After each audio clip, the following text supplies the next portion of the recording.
Hello YouTubers, this is Joshua428 speaking.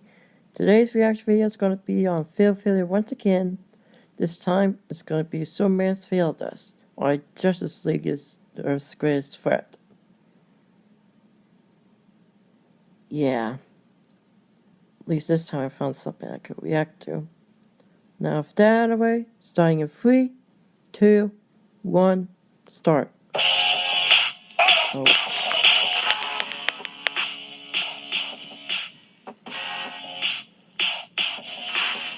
Ladies and gentlemen, what you have witnessed here today is a flash mob of flashing flashes flashing. Truly, the comedic stylings of this show have hit a new low. Okay, how many flashes do we need? Number 9,000?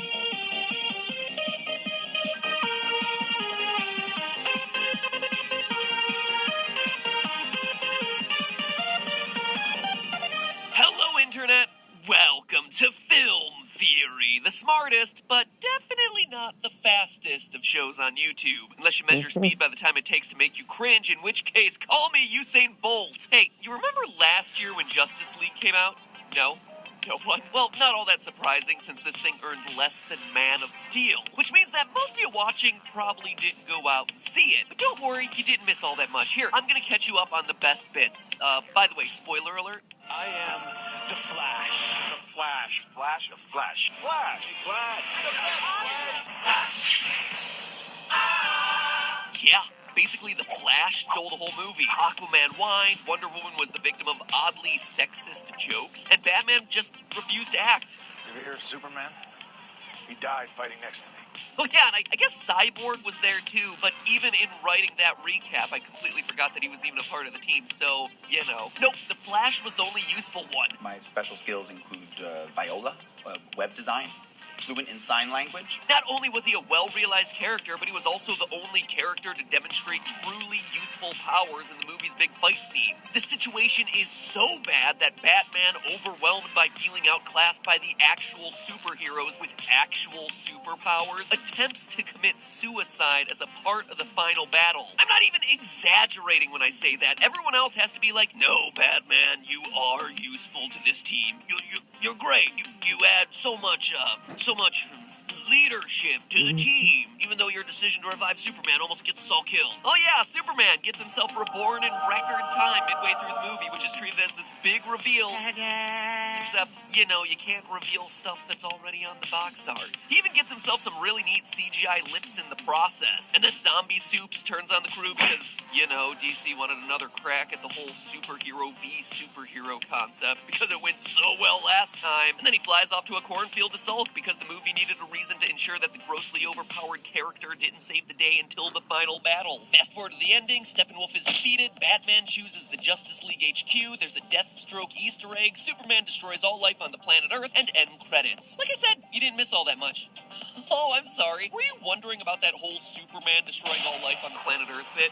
Yeah, well, you don't actually see it happen on screen, but it is definitely an unintended consequence of Superman's actions throughout this movie. Based on what we see during the Easter egg ending of Justice League, I can prove for a scientific fact that Superman would decimate the Earth that he had sworn, died, and was reborn to protect. To understand how that works, though, our story begins with the Flash. So, Barry Allen was a scientist who one night gets struck by lightning. Next thing you know, he can move at incredible speeds, as you do. That freak accident gives Barry the ability to tap into what's known as the Speed Force, an extra-dimensional source of energy that allows him to not only move fast, but fundamentally alter the way physics works around his body. In short, the Speed Force allows Barry to move at light speeds. No, light speed is too slow. We're gonna have to go right to ludicrous speed.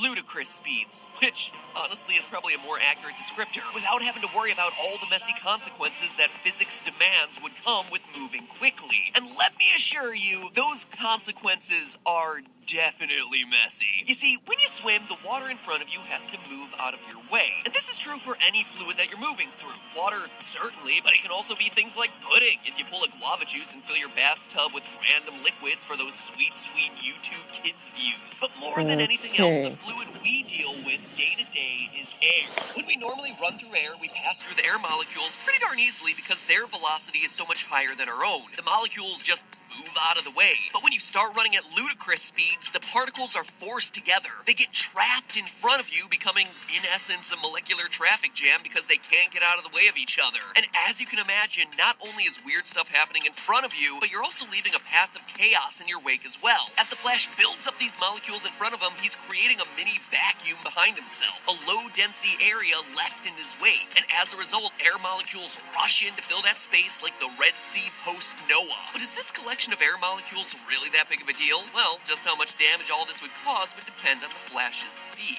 Now, in the comics, the Flash has been shown to travel any speed he needs to, and he's been able to reach those ludicrous speeds I keep mentioning. As just one example, in JLA number 48, a series covering the adventures of the Justice League, a nuclear warhead is launched towards North Korea, threatening to kill over 500,000 people. To save all those lives, the Flash, Wally West at this point, rushes in and rescues each and every one of those 500,000 people, carrying them all 35 miles away. But here's the catch. He rescues them after the bomb has already detonated. So he's rescuing 500,000 people in what the comic says is 0.00001 microseconds. That means he ran 35 miles there and 35 miles back at least 250,000 times, since he could be carrying two people at a time, in 0.00000000001 seconds. Doing the math, that translates to him moving 9 trillion times the speed of light. But since that's an absurd number, and since I'm specifically interested in Justice League, let's just stick to how the Flash behaves in the DCEU. If I'm being thorough, and I kinda gotta be for anything involving comics, otherwise I get inundated with really angry emails, I should technically mention that we've seen the Flash move faster than the speed of light. Back in Batman v Superman, Flash appeared to Bruce Wayne, telling him to look into Lois. Well, some people have written this off as just a part of Batman's nightmare. That would actually make no sense. At this point in the movie, Bruce has no idea that Superman is Clark Kent, has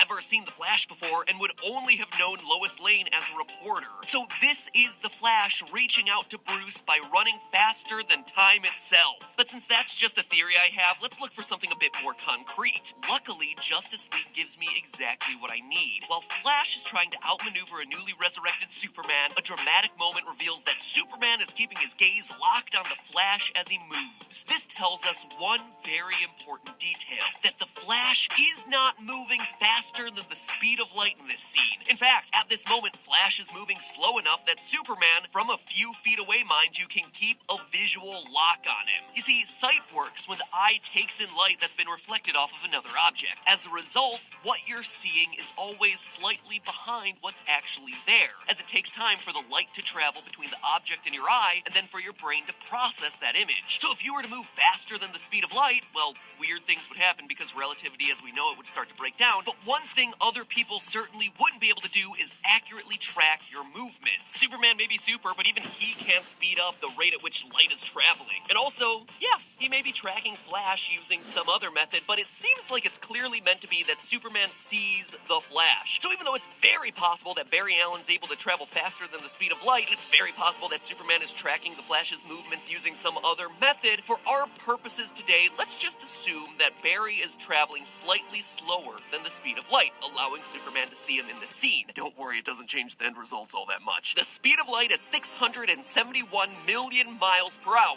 So let's put Barry slightly below that at 670 million miles per hour. Here's the problem. At speeds that high, Barry would be walking around with a fusion bomb going off on his chest. No joke, humans right now have a hard time achieving fusion because of a little wrinkle called the Coulomb barrier. For fusion to happen, particles have to get really, really close together, about 10 to the negative 15th meters close, in order for the strong nuclear force that exists in atoms to fuse the particles together. However, there's a problem with that. Just like magnets, two protons that are pushed together repel each other due to their mutual positive charge. This is the Coulomb barrier. Now, the barrier can be overcome by traveling really, really, really fast, speeds that, under most normal circumstances, are nearly impossible for humans to achieve. I'm talking 44,738,725 miles per hour levels of fast. But superheroes don't operate under normal circumstances. Like I said, Barry is traveling at 670 million miles per hour on on a conservative estimate. That's nearly 15 times faster than what's needed to overcome Coulomb's barrier. And so fusion reactions would be happening over and